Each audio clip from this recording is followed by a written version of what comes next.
Quand je vous vois, je pense à tous ces kilomètres qui ont été faits les uns par les autres pour venir jusqu'ici, tous les efforts faits, quelquefois peut-être qu'il y a eu des surprises dans les trajets, peut-être qu'il y a eu de la durée, peut-être qu'il y a eu de la pénibilité, peut-être que aussi certaines gênes, certains handicaps ont été accentués par voilà que la gêne en fait est devenue plus importante dans ces transports. Eh bien, sachez que en fait tout cela a de la valeur, tout cela a du poids aux yeux de Dieu si nous lui offrons cela, si nous lui offrons tout ce qu'il y a de peine et de difficile. C'est ce que nous avons entendu dans la deuxième lecture, et je vous propose que nous prenions juste un court silence pour dire au Seigneur, Seigneur, je suis heureux d'être là, mais en même temps je t'offre ce qu'il y a été de difficile, ce qu'il y a eu de difficile pour moi, pour venir jusqu'ici. Transforme, Seigneur, cela pour le salut du monde. Alors nous pouvons nous poser la question de pourquoi être venu à Paray-le-Monial, pourquoi avoir franchi ces kilomètres ou ces pénibilités. Eh bien, peut-être que tout simplement nous pouvons le dire, nous sommes venus chercher le Seigneur. Et je trouve extraordinaire que nous ayons entendu dans la première lecture le Seigneur qui justement visite Abraham. Et alors, si on est encore un petit peu réticent, on peut être aussi touché que le Seigneur nous donne aujourd'hui dans sa parole cette visite qu'il a faite chez Marthe et Marie. Marthe avait invité Jésus. Jésus est venu à elle. Et si encore nous sommes un petit peu freinés de cet élan de rencontre et de contact avec le Seigneur, nous pouvons penser aussi à Jésus qui est venu ici même, qui nous a précédés de quelques siècles. Il est venu ici à Paray-Monial et il a vu Marguerite Marie. Vous voyez, chers amis, c'est assez étonnant. Je crois que le Seigneur a ce désir de nous rappeler qu'il veut nous rencontrer. Et je crois que si nous avons fait tous ces kilomètres, c'est parce que nous aussi, nous avons ce grand désir d'être au contact de Jésus, de ne pas être à distance, mais au contact. Au contact, ça veut dire que on se touche, ça veut dire qu'on s'entend, ça veut dire qu'on se voit, ça veut dire on se connaît davantage. Ce contact, Abraham l'a vécu, d'autres l'ont vécu, comme je viens de le dire dans l'Évangile, ou Marguerite Marie. Eh bien, chers amis, nous pouvons nous poser la question de comment vivre ce contact, comment vivre cette rencontre avec le Seigneur au début de notre session. Il y en a un qui s'est posé cette question lui aussi à un autre siècle, au XIIIe siècle, saint Thomas d'Aquin, et il regardait toutes ces rencontres que Jésus pouvait faire dans l'Évangile, et il était vraiment étonné, mais alors c'est moi qui parle après, je sais pas, mais peut-être même un petit peu jaloux de toutes ces personnes qui ont vécu autant de Jésus et qui pouvaient l'entendre, le voir et du coup le toucher, même le toucher son vêtement, s'approcher de lui physiquement. Et dans sa méditation, saint Thomas nous dit que lorsque certains touchaient Jésus, ils touchaient son humanité, mais en touchant son humanité, ils recevaient une grâce qu'ils recevaient de la divinité de Dieu. En touchant Jésus physiquement, finalement, c'était un contact spirituel qu'il recevait, une grâce spirituelle qui venait de Dieu. Et nous pouvons, nous dit-il, saint Thomas d'Aquin, nous pouvons continuer d'avoir, nous aussi, ce contact spirituel avec Jésus. Nous pouvons nous approcher de lui et saint Thomas alors il fait des grandes catégories pour nous aider à prendre conscience des contacts que nous pouvons avoir avec Jésus aujourd'hui. Le premier type de contact, mais c'est dans les sacrements. Tout à l'heure, nous allons recevoir Jésus dans l'Eucharistie, pourrons vraiment prendre conscience qu'il est là. Je pense aussi au sacrement de confession, je pense à tous les sacrements que nous pouvons recevoir et où Jésus est vraiment présent. Il y a un vrai contact avec lui. Saint Thomas d'Aquin nous dit aussi qu'il y a un contact privilégié, un contact spirituel avec la parole de Dieu quand nous la méditons ensemble, ce que nous sommes en train de faire là. Et ce qui nous invite à prier avec la parole de Dieu pendant cette session, Et la troisième grande catégorie, c'est la charité, les œuvres de miséricorde ou le sacrement des frères, le fait de s'accueillir, de se servir mutuellement. Tout cela nous donne comme un contact spirituel avec Jésus. Voilà comment nous pouvons essayer de le chercher en ce début de session. Alors je voudrais peut-être, en tout cas quand je méditais cela, moi je pensais à une paroissienne que j'ai eue dans l'une de mes paroisses précédentes en Bretagne. Il y en avait une, appelons-la Janine, si vous d'accord. Et Janine appelle, donc je la connaissais pas, elle appelle au presbytère et elle avait une voix vraiment chancelante, une voix de vieille dame. Et elle demande un contact justement avec l'Église. Elle demande elle demande à voir un prêtre. Et la demande, vous savez comment ça passe, hein, ça va à l'accueil, ça va au secrétariat, ça va après au curé, enfin bref, on a l'impression quelquefois que ça met 15 siècles. Et finalement, ça arrive chez moi, mon curé me dit, tiens, ça c'est une demande pour un jeune prêtre, occupe-toi de cette dame. Je la contacte, je l'appelle, et puis j'entends cette voix pleine de souffrance. Allô? Oui, je voudrais voir Dieu. Moi, ça m'a saisi. Et j'ai compris qu'elle vivait vraiment quelque chose de difficile, évidemment. Et mais voilà, alors, on prend contact et je vais la voir. Et elle commence par me dire, toutes les souffrances qu'elle peut avoir, et notamment les déchirures familiales, sa solitude, son mari l'a abandonnée, et puis son cancer. Et voilà, ce qui m'a le plus frappé dans tout cela, c'est que je m'attendais à voir quelqu'un d'un âge avancé, 80, 90 ans, et en fait, je suis tombé sur quelqu'un qui avait peut-être 60 ans. Et je me suis rendu compte que les épreuves impactaient vraiment la tonalité de sa voix, et que ça avait en fait un impact sur toute sa vie, et donc aussi sur sa vie intérieure. Alors bref, je lui dis, mais madame, pour rencontrer le Seigneur, eh bien, vous pouvez, si vous le désirez, vivre... Elle me disait qu'elle était baptisée, donc je lui dis, vous pouvez, si vous voulez, vous approcher de la confession. Qu'est-ce que c'est beau, hein, de s'approcher de la confession et de remettre toute chose au Seigneur. Et là, j'ai vu un déclic dans ses yeux, et j'ai vu que la grâce du baptême, qu'elle avait abandonnée pendant bien des années, était en train de ressurgir. Cette grâce qu'elle avait reçue par ce sacrement avait fait tout son chemin, et là, d'un seul coup, ça émerge. Mais elle me dit, je suis pas encore prête, et vous savez, j'ai pensé à mettre fin à mes jours, donc j'ai besoin de temps.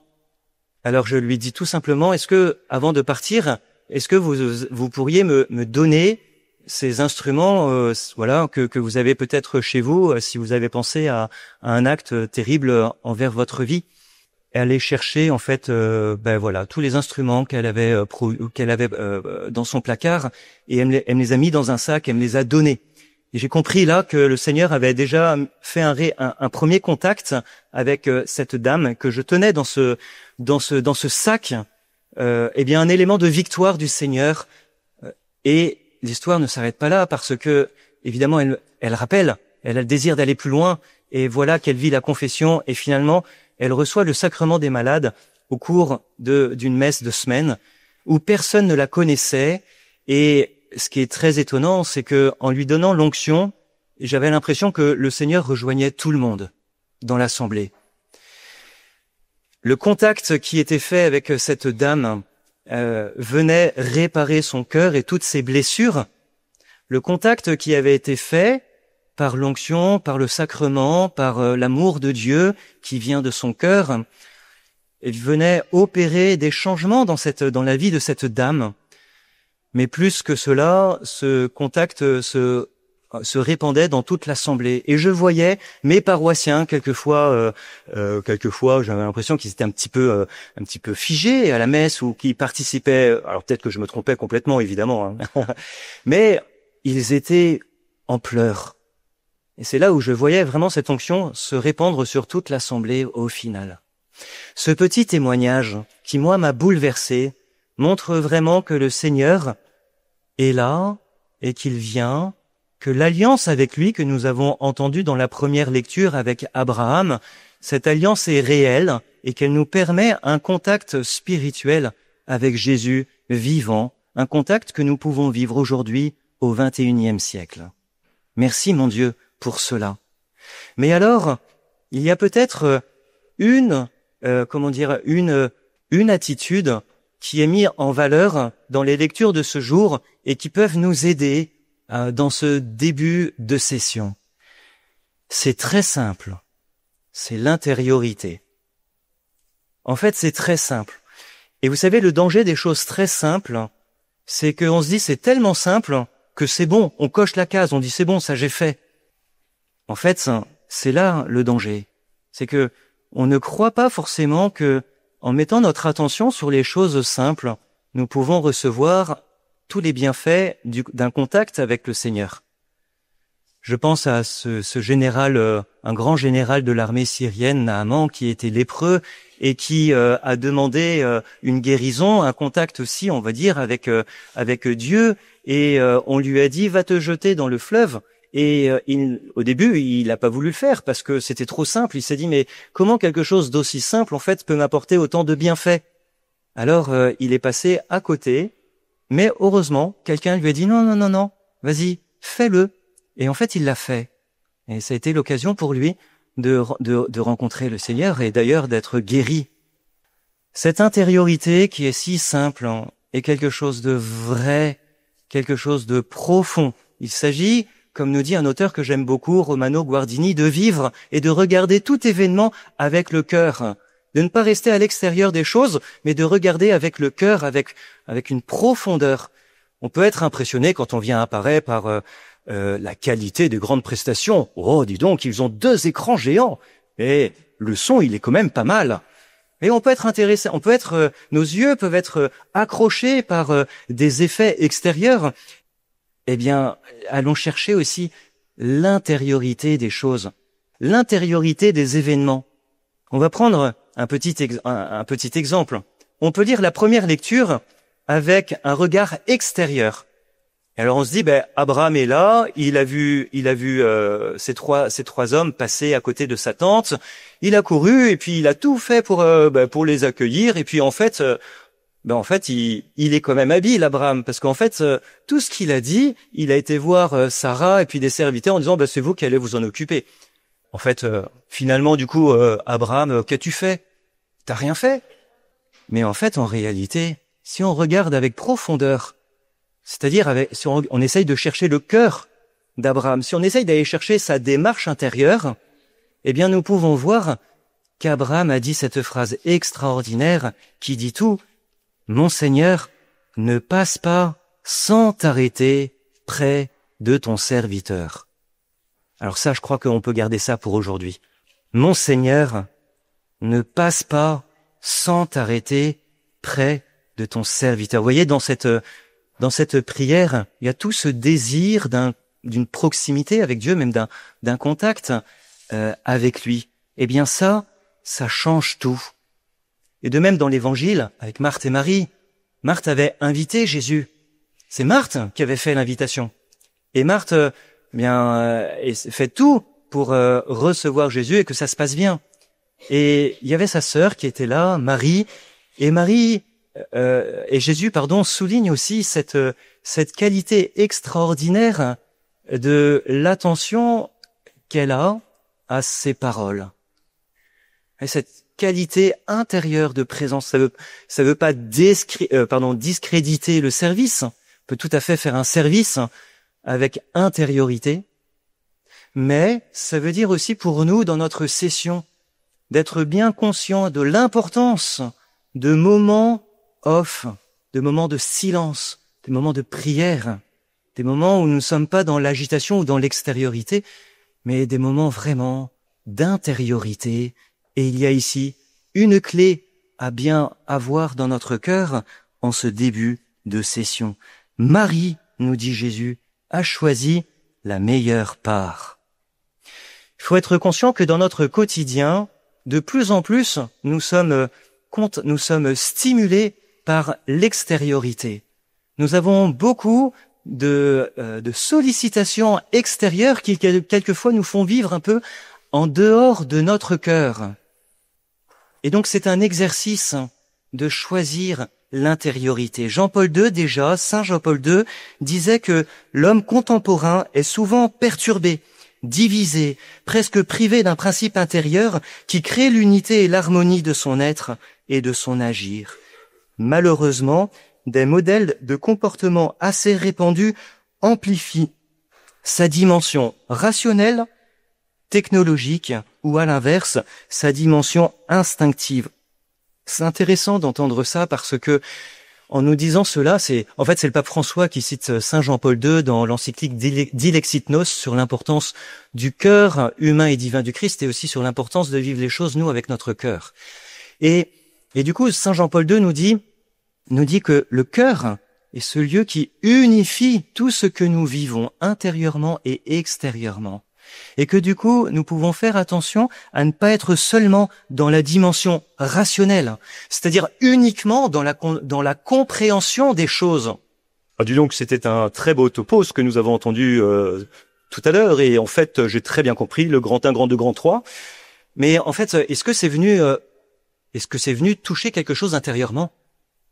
Voilà aussi, qu'est-ce que je retiens avec tout mon être, avec toute ma vie, avec toute mon histoire? Saint Jean-Paul II met aussi du coup l'intention sur l'aspect technologique des choses. Mais en fait, la technologie nous rejoint partout. Et c'est vrai que c'est super. Moi, j'étais ingénieur avant d'être prêtre, et je rends grâce à Dieu pour la technologie. Et en même temps, la technologie a toujours cette capacité à venir nous titiller pour être davantage dans l'extériorité des choses. Quelquefois, on est tout à fait tout simplement dérangé par nos écrans, et cela nous perturbe quelquefois jusque dans notre prière. Voilà, c'est intéressant du coup de prendre conscience. Vous voyez, on est d'accord, hein, ce que je dis, c'est tout simple. On le sait tous. On le sait tous.